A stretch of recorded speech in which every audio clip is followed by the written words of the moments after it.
Scientists and doctors are always after good quality human cells for research and therapeutic purposes. But these can be hard to come by in sufficient quantities.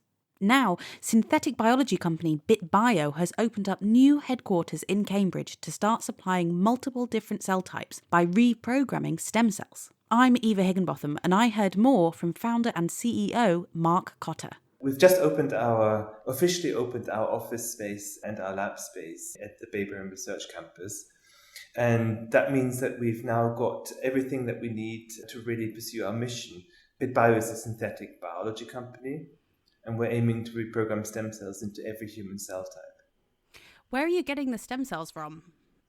So the stem cells are actually reprogrammed by themselves. So we use skin cells or blood cells to create the stem cell from donors, and then they are reprogrammed using our own endogenous process into the cell types that we want to produce. And I have to ask, why are you doing this? Why are you trying to make all the different kinds of cells?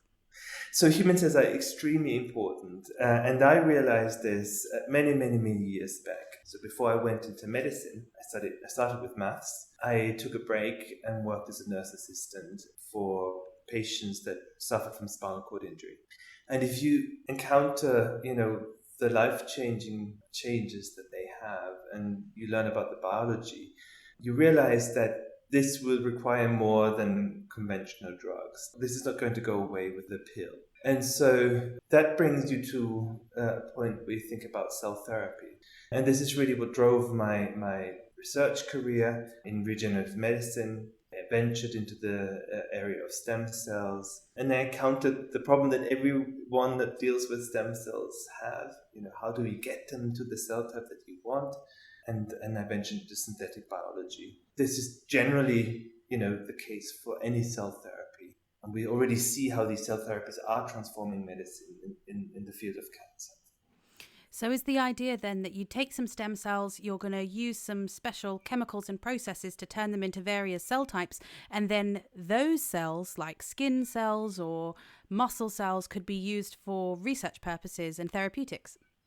That's right. Exactly right. The second reason why you need human cells, brain cells, skin cells, is because we have realized, and in my lab, mouse cells or rat cells are very different from human cells, and that you need a source of human cells in order to, find out what goes wrong in different conditions that we suffer from. So a mouse, for example, doesn't suffer from Alzheimer's. So if we create drugs using mouse models, then the chances of them being successful in a clinical setting are much lower. And so I think the entire industry now thinks about using human cells for drug discovery. But there's a bottleneck. It's extremely difficult to produce these cells from stem cells. And this is really where bit.bio comes in, and their proprietary synthetic biology approach. And what sort of conditions or diseases are you hoping that you might be able to help with? So because we already can produce so many different cell types, we want to help others to achieve their goals.